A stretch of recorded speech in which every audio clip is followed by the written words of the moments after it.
Hello, everybody. This is Jimmy, and you're reading with Jimmy. We're reading Ernest Hemingway's Farewell to Arms.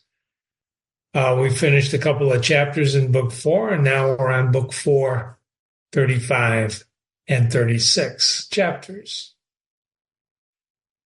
Chapter 35. Catherine went along the lake to the little hotel to see Ferguson, and I sat in a bar and read the papers. There were comfortable leather chairs in the bar, and I sat in one of them, and I read until the barman came in. The army had not stood at the Tagliamento.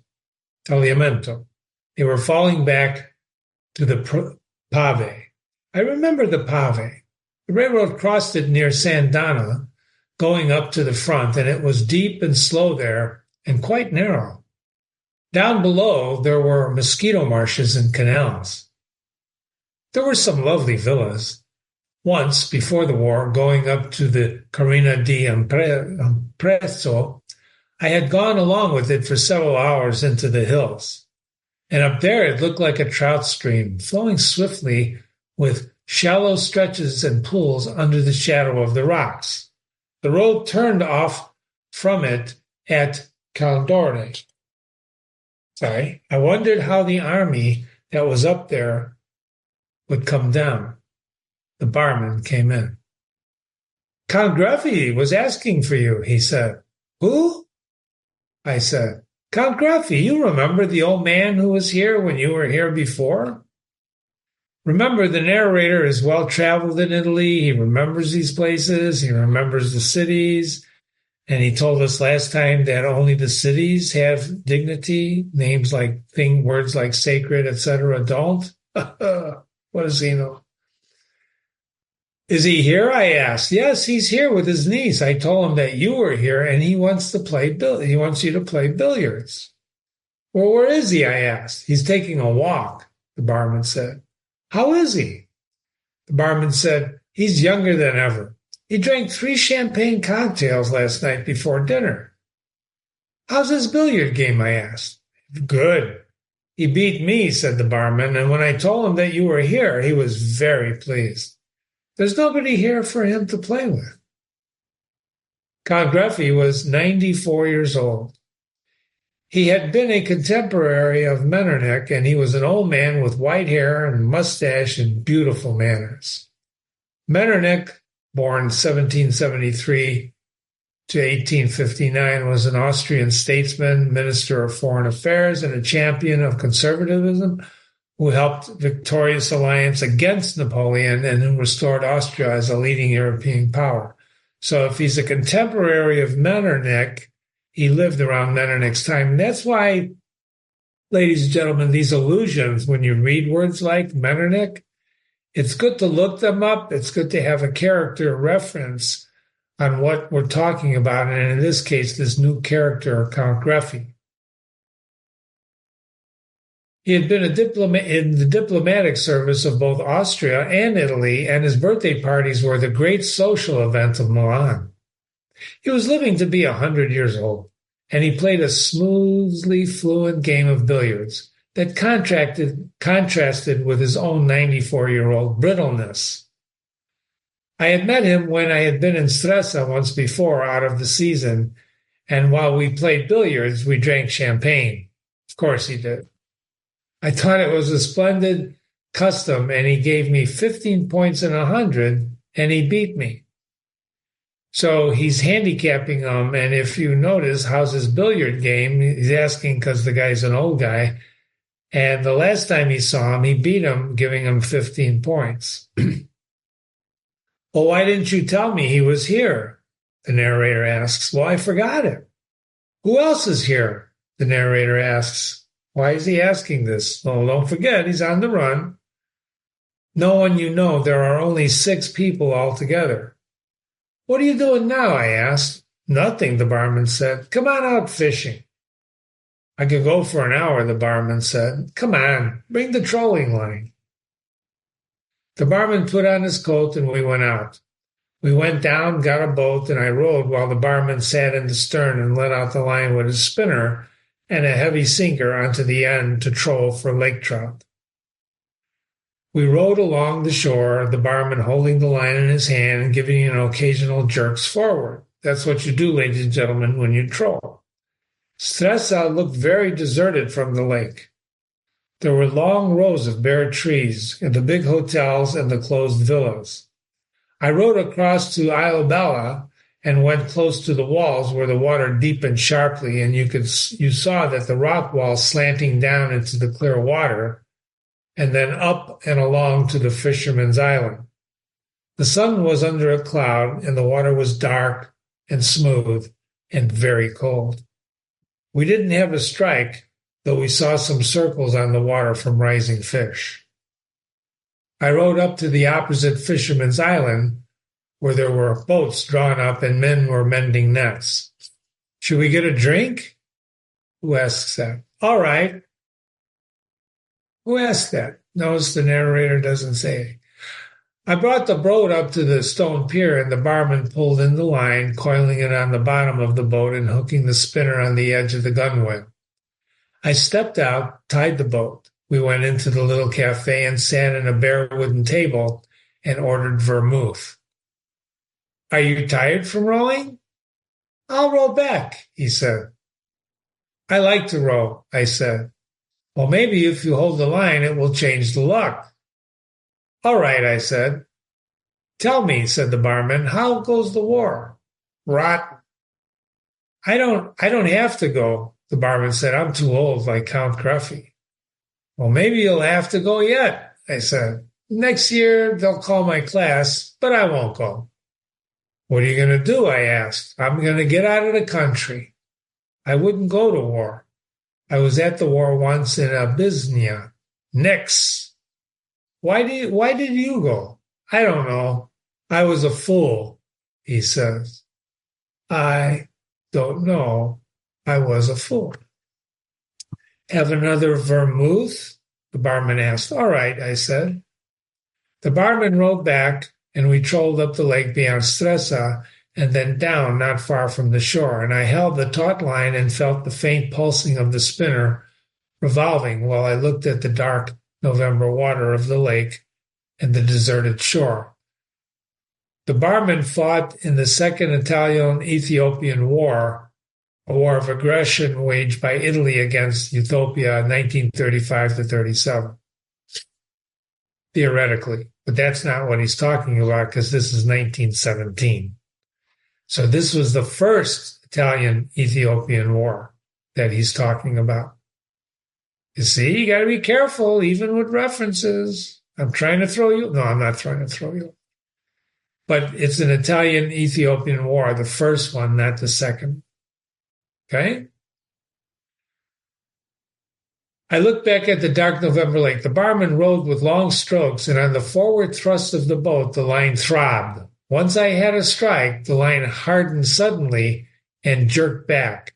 I pulled, and I felt the live weight of the trout, and then the line throbbed again. I had missed them.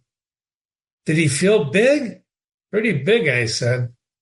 Once when I was out trolling alone, I had the line in my teeth, and one struck and nearly took my mouth out. The best way is to have it over your leg, I said, and then you feel it and you won't lose your teeth. I put my hand in the water. It was very cold. We were almost opposite the hotel now. I have to go in, the barman said, to be there for the 11 o'clock cocktails. All right. I pulled in the line and wrapped it in on a stick notched at each end, and the barman put the boat on the little slip in the stone wall and locked it with a chain and padlock. Anytime you want, he said, I'll give you the key. Thanks, I said. He went up to the hotel and into the bar. I didn't want another drink so early in the morning, so they've been drinking vermouth. So I went up to our room, and the maid had just finished doing the room, and Catherine wasn't back yet. So I lay down on the bed, and I tried to keep from thinking. I tried to keep from thinking.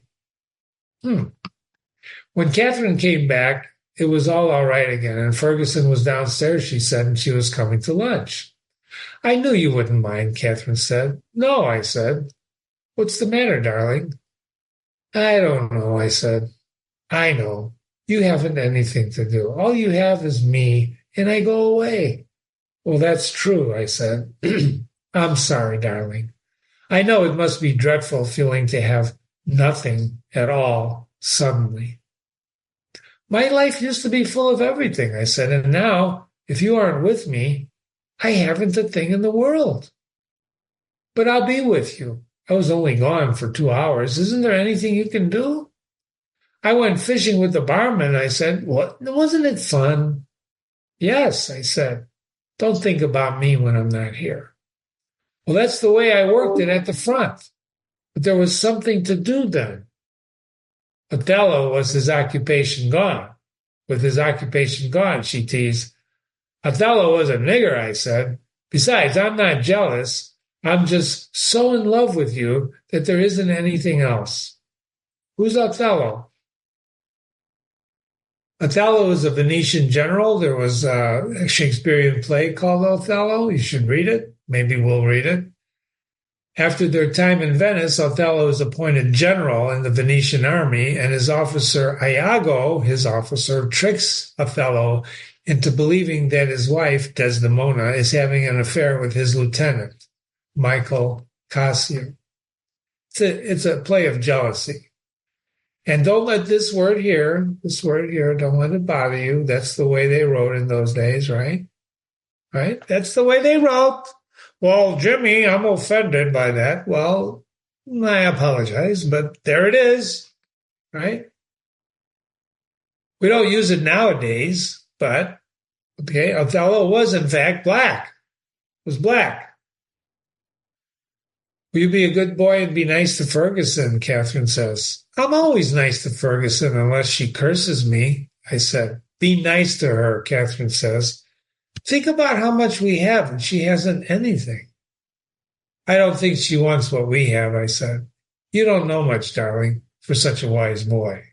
You don't know much, darling, for such a wise boy. I think we should remember that, shouldn't we? I'll be nice to her, I said. I know you will. You're so sweet. She won't stay afterward, will she? No, I'll get rid of her, Catherine said. And then we'll come up here? Of course. What do you think I want to do? We went downstairs to have lunch with Ferguson, and she was very impressed by the hotel and the splendor of the dining room. We had a good lunch with a couple of bottles of white Capri. Count Gruffy came into the dining room and bowed to us. His niece, who looked a little like my grandmother, was with him. I told Catherine and Ferguson about him, and Ferguson was very impressed. The hotel was very big and grand and empty, but the food was good, and the wine was very pleasant. And finally, the wine made us all feel very well.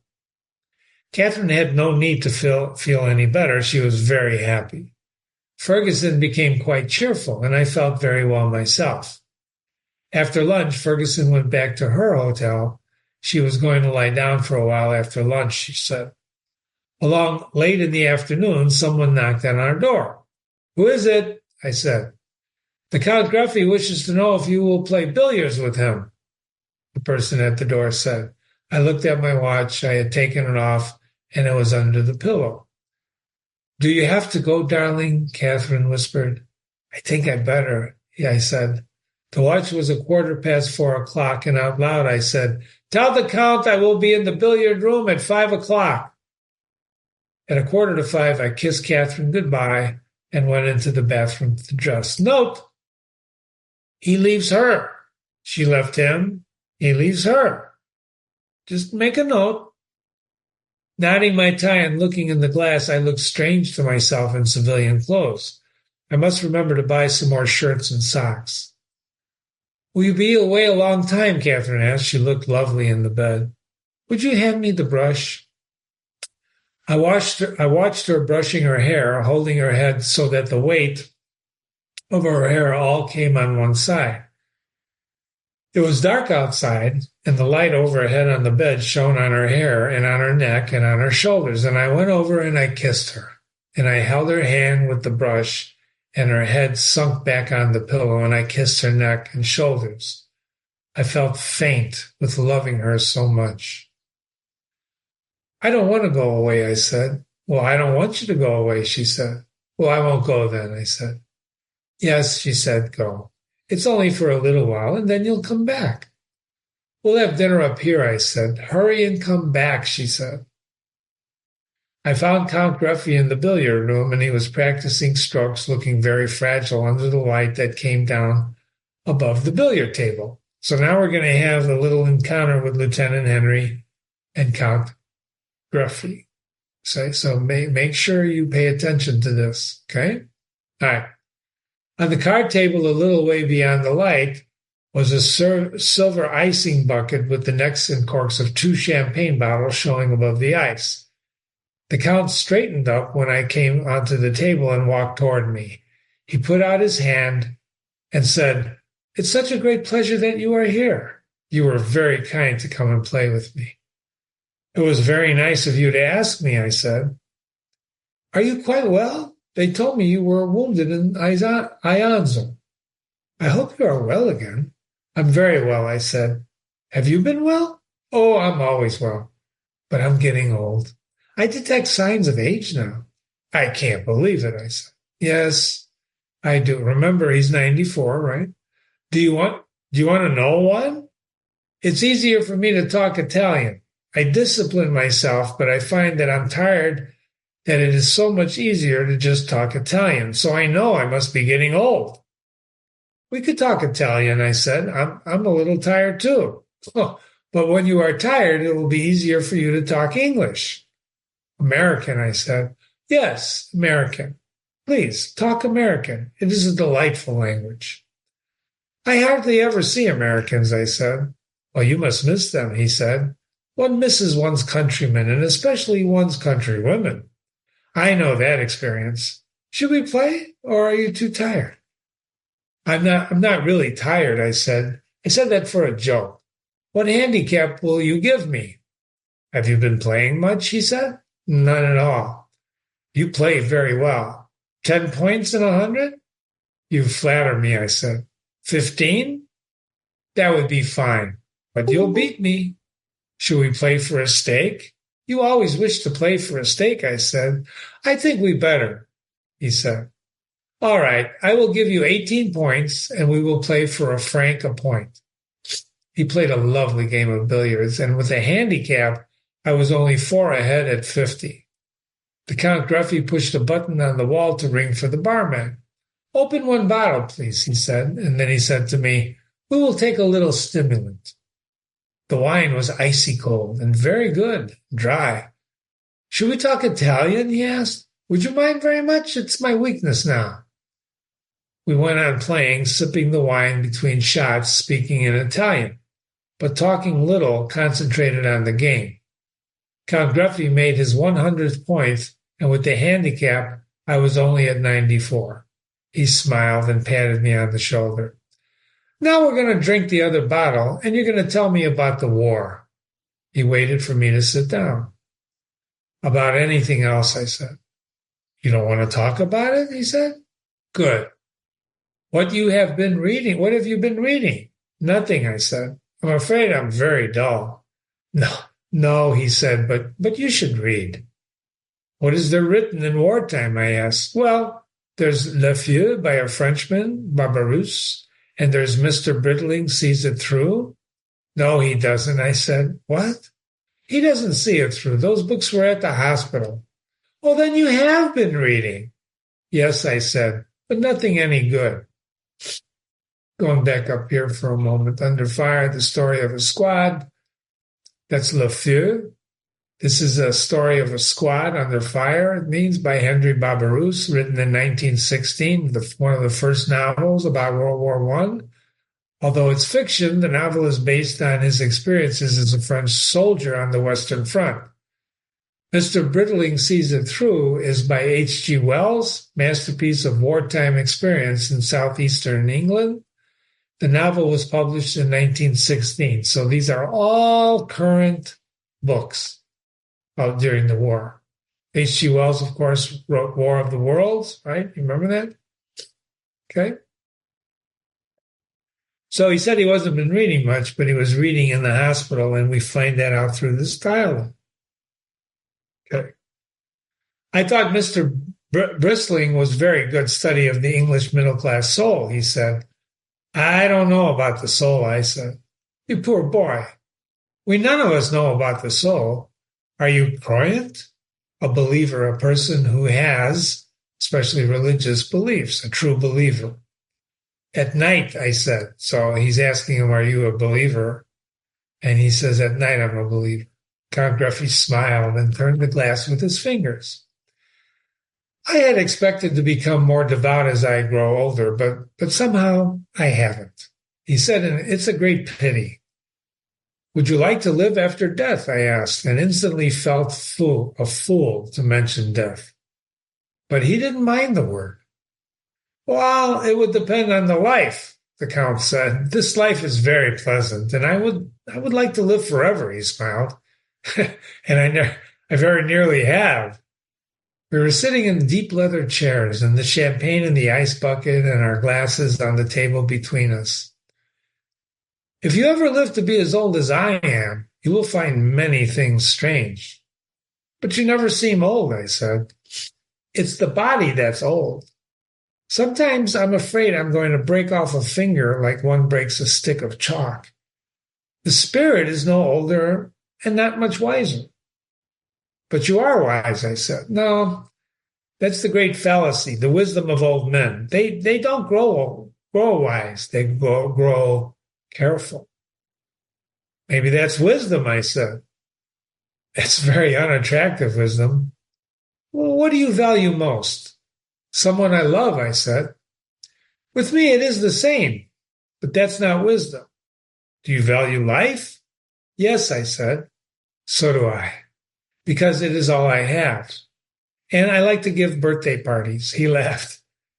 You are probably wiser than I am, he said. You do not give birthday parties. We both drank wine. What do you think of the war, really? I asked. I think it's stupid, he said. Who will win it? Italy, he said. Why? I asked. They are a younger nation, he said. Do younger nations always win wars? I asked. Well, they're apt to for a time. And then what happens? I asked. They become older nations. You said you weren't wise. Dear boy, that's not wisdom. That's cynicism. Sounds wise to me.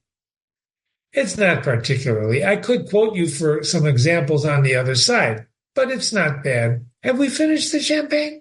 Almost. Should we drink some more? And then I must dress. Perhaps we better not now, I said. You are sure you don't want more? Yes. He stood up. I hope you will be fortunate and very happy and very, very healthy. Thank you, I said, and I hope you will live forever. Thank you, he said. I have. And if you ever become devout, pray for me if I am dead. I'm asking several of my friends to do that. I had expected to become devout myself, but it hasn't come. I thought he smiled sadly, but I couldn't tell. He was so old, and his face was very wrinkled, so that a smile used so many lines that all gradations were lost. I might become very devout, I said. Anyway, I'm going to pray for you. I had always expected to become devout. All my family died very devout, but somehow it doesn't come. It's too early, I said. Well, maybe it's too late. Perhaps I've outlived my religious feeling.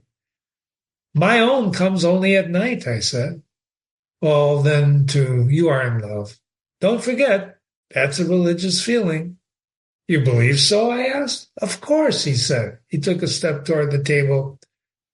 You were very kind to play. It was a great pleasure. We will walk upstairs together. Chapter 36. That night there was a storm, and I woke to hear the rain. Rain, remember, rain, lashing the window panes. It was coming to the open window, and someone knocked on the door. I went to the door very softly so as not to disturb Catherine, and I opened it, and the barman stood there. He wore an overcoat and carried his wet hat. Can I speak to you, Tenente? What's the matter? I said. It's very serious. I looked around. The room was dark.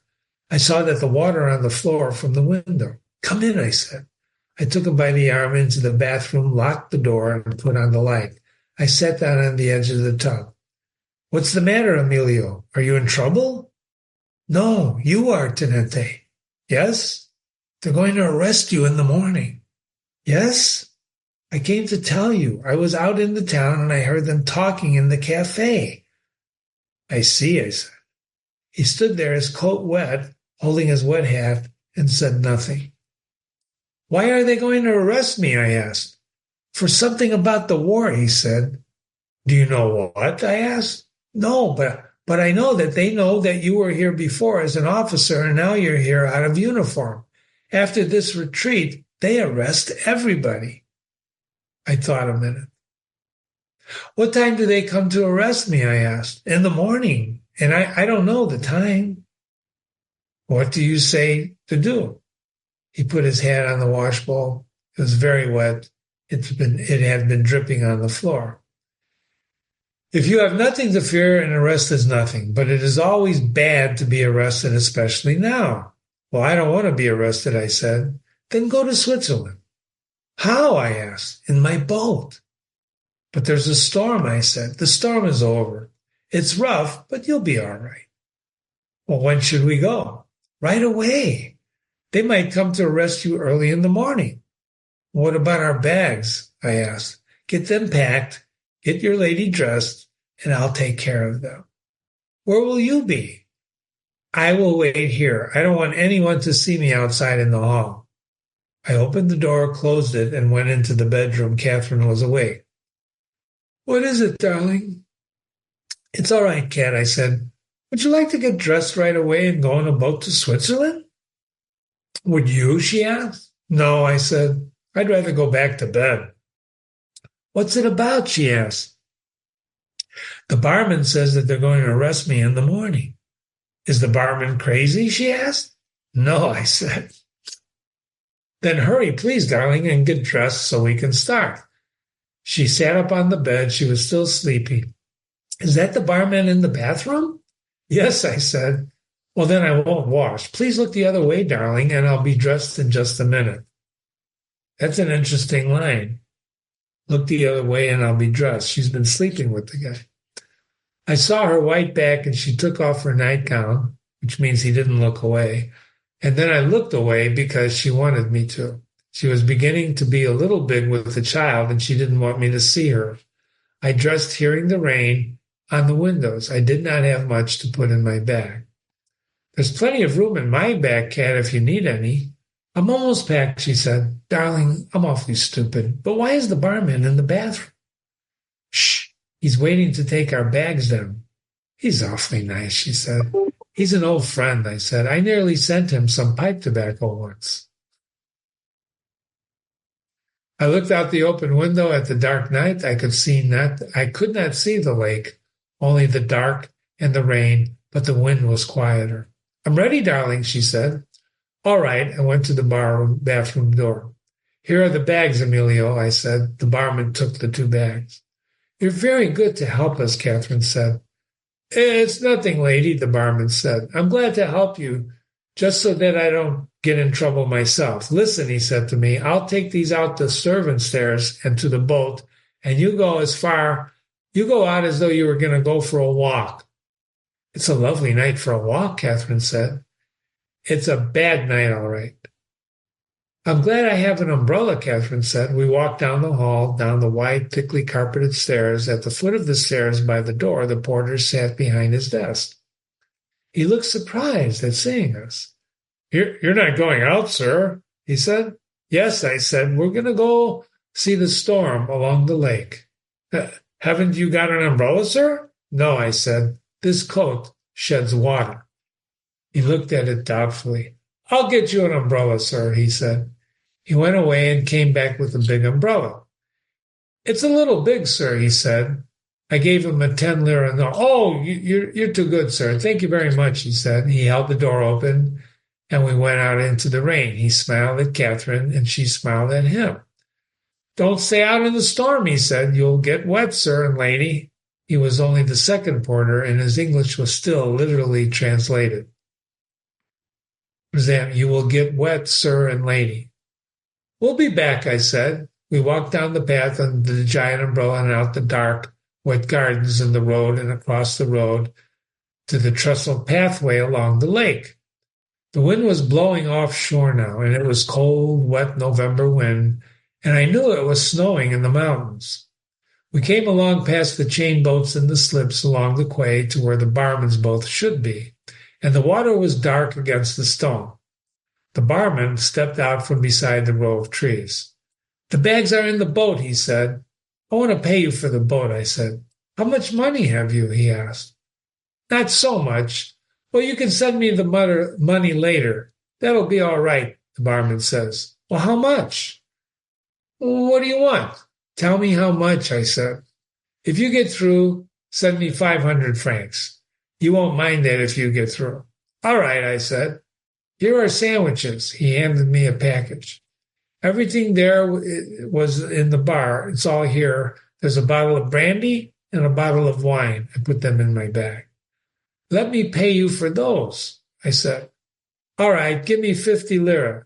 I gave it to him. The brandy is good, he said, and you don't need to be afraid to give it to your lady. She better get in the boat. He held the boat, rising and falling against the stone wall, and I helped Catherine in. She sat in the stern and pulled her cape around her. Do you know where to go? He asked. Up the lake, I said. Do you know how far?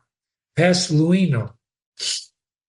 Past Luino, Canero, Canobbio, Tranzo. You aren't in Switzerland until you come to Brissago. You have to pass Mount Tamara. What time is it? Catherine asked. It's only 11 o'clock, I said.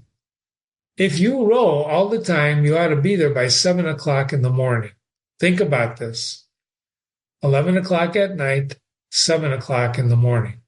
It's a lot of rowing. Is it far? 35 kilometers, 21.7 miles. How should we go? In this rain, we need a compass, I said. No. Row to Isola Bella, and then on the other side of Isola Madre, go with the wind. The wind will take you to Palanza. You will see the lights, and then you can go to shore. Maybe the wind will change, I said. No, he said. This wind will blow like this for 3 days. It comes straight down from the matron. There is a can to bail with. There is a can to bail with water out of the boat. Let me pay you something for the boat now, I said. No. I'd rather take a chance. If you get through, pay me all you can. All right, I said. I don't think you'll get drowned, he said. That's good, I said. Go with the wind up the lake. All right, I stepped in the boat. Did you leave money for the hotel? He asked. Yes, it's in an envelope in the room. All right, good luck, Tenente. Good luck, I said to him. We thank you many times. You won't thank me if you get drowned, he said. What did he say? Catherine asked. Don't forget they're talking Italian, right? He says, good luck. Good luck, Catherine said. Thank you very much. Are you ready? Yes. He bent down, shoved us off. I dug at the water with the oars and then waved one hand. The barman waved back depreciatingly.